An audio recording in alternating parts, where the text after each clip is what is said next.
Hello fairy friends, we are going to be working on this. It was a Native American doll, quote unquote. It had like the stereotypical type of outfit. This is from the 90s and we're going to be working on it. I'm actually going to make it just an African American doll because the wig that it came with was kind of cheap. Also, the wig was really long for a toddler, so it didn't look really realistic. The wig was ruined by the decorations that were put into it, so it wasn't salvageable. What I'm doing right now, and this is, you can use batting, which is probably preferable because, well, you can reuse this paper towel too, but the batting will stand up a little bit better. I'm just using some masking tape, and I'm just putting a little bit of protection on the doll. I will be handling it carefully, so it shouldn't have any chips or breaks, but I mean, you never know what's going to happen while you're working, so you might as well. It has a zip tie at the neck, which I have clipped shorter because it poked me, and if you aren't aware of how to do that, a lot of people already know this, you just use fingernail clippers, but the factory, when they cut it, it was all jagged. Now, I do not like this at all. Look at that. That is just out and poking. So I will get out my bag of zip ties, and we won't do it now because this is something that I'm sure a lot of you know. These zip ties can be found in almost, sorry if the crackling is bad, in almost any store. You can find all different sizes. This size looks like it will be fine, and I will be replacing those wires because that is not pleasant at all. It does have a channel there, so zip ties could work. I don't know why they chose a zip tie for the neck but not the legs. Okay, so back to what I was telling you about and what we were working on. I will be reusing these paper towels because I'm a cheapskate. Also, I have a, I don't want to say I have a sensory issue, but I guess I kind of do. It's well founded, however, because doll makers and doll people who restore dolls, they should know that the porcelain rubbing together is not a good thing. And I have a sensory issue where, and I don't know why, it's just the porcelain. But then again, it's porcelain mainly that does this. When porcelain rubs together, I can't. It's like nails on a chalkboard. So, alright, let me show you right now what this looked like before.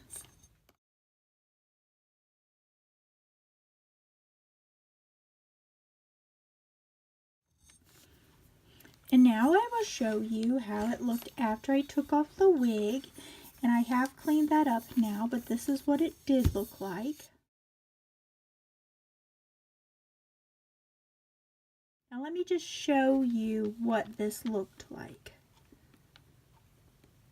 As you can see, there's a lot of white around that eye. So this would be an okay choice for a doll's eye size, but I have some others picked out so that you can see the difference.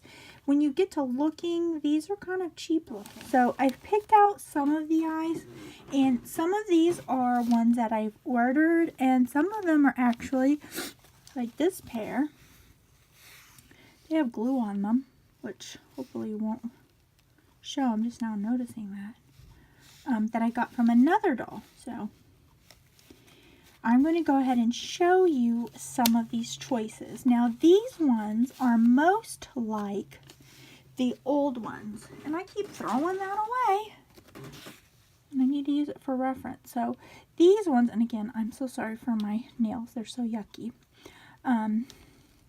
these are the original. And you can see these are one step up, I believe, in realism. Okay, so let's go ahead and try these out and see what we think. And this really is something that you kind of have to do just to see.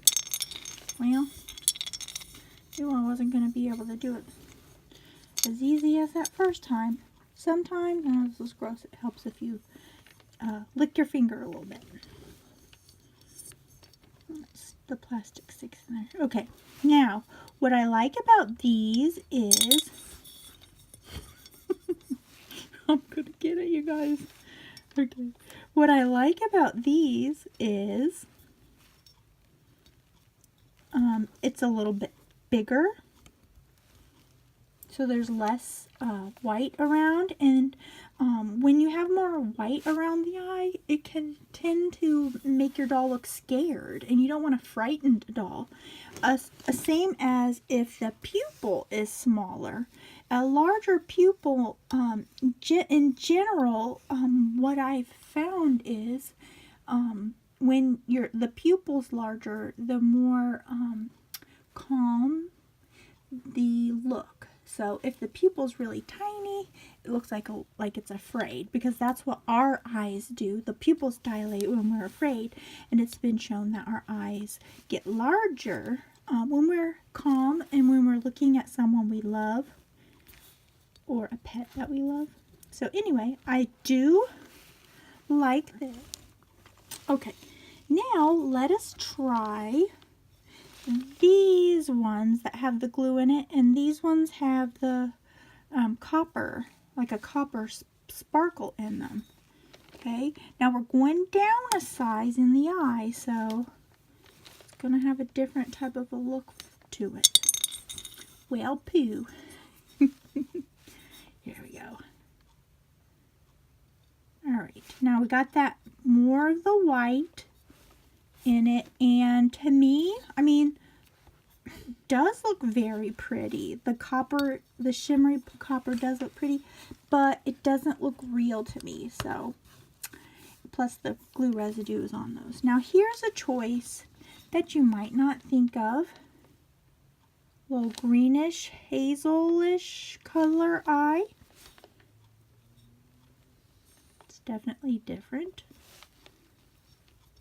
And that looks very pretty. It looks like right here, though, let me get my thing. Right here, there's a little gap. So we don't want that. Sometimes it's not the size of the eye. It can be the shape. I don't like the metallic look, again, of those. That might look nice on another doll, but not here. I'm eliminating those. Okay. These ones are still a contender, but I don't know. Now I have these, and the pupil's very large, and I really like that. Plus, the iris is large. And that also looks pretty, but I'm not liking how much white there is, and I guess I can there's only a little bit of a gap there. Now that would look very beautiful, I think, but it might be going into a realm of, and I know I make fairy dolls, I make fantasy art dolls, so I should appreciate this. However, when I'm making my vintage babies, not making them but restoring them, I really want them to look real. So yes, I do appreciate these colors over here. They're very lovely, but what ultimately I'm going for is realism. Okay, now these ones will probably be the last ones you think of. One, because they're gigantic, but you can fudge it a little. Now, an eye that's too small, you cannot fudge it. An eye that's too big, yes, you can. And these are like a bluish purple. Okay, let's put these in here. And I'm loving this because I can barely see any white, and that's the look that I want for this doll. Now, everybody can do exactly what you feel best. It's your doll. So if you like the other ones more, then that would be your preference, and you totally should choose the eye that you would like. When it's darker and there's not a light shining directly into it, it's not going to look that bright. So, and there's no gapping here, and it's fitting in really well. It's actually staying because, well, I pushed it in pretty hard. Okay, now what I do is take some felt, which I have here. If I can find my scissors. Probably put the scissors right where they're right in front of me. I'm not, oh, well, see what happens when I put things away? I put things away and I don't know where they're at. Look and see about how big you need that. Okay, so after gluing the eye to the felt, I am going to put glue around the eye but not touching the eye. I've never had any luck getting the glue too close to that eye. I go to push it in and then inevitably some glue squeezes out and it looks like it's tearing up with oozy, yucky glue. So I'm putting a generous amount in each of these corners so that when I press it in, it'll spread out. So that doesn't look like a lot of glue as far as the placement of it, but believe me, it'll smush around. And I use the E6000. It's the only glue that I found that will work with the porcelain. And so I've done one eye already, trying to edit this for time. And what you're not seeing here is I'm pushing that square of felt onto the inside of the cheeks, the bridge of the nose, and the temple. So that really gets smushed around really good in your eye because it's glued to the felt, and you do need to let that dry first. Make sure your eyeball is at least dried to the felt before you move on to this. But because it's glued there, as I'm moving the felt, the eye will move. And then you'll need to, once you've got it placed how you want, turn it over to let that set. And here she is all finished. I've put a new wig on her. That's a Kemper wig. It's a kind of an older wig that I had. Eyelashes. And I embellished this hat, sweater, and booties with buttons, bows, and lace. Everything a little girl needs to look very pretty. And I think she turned out really well. This is what she looked like before again. She wasn't awful before, but I really do love her now with the more realistic eyes. Yes, it's a totally different look, but I just love her. And if you like this video, please give it a thumbs up. And comment if you'd like. I always love to read comments. And if you haven't already, subscribe to my channel so you can see more videos like these. Have a magical day.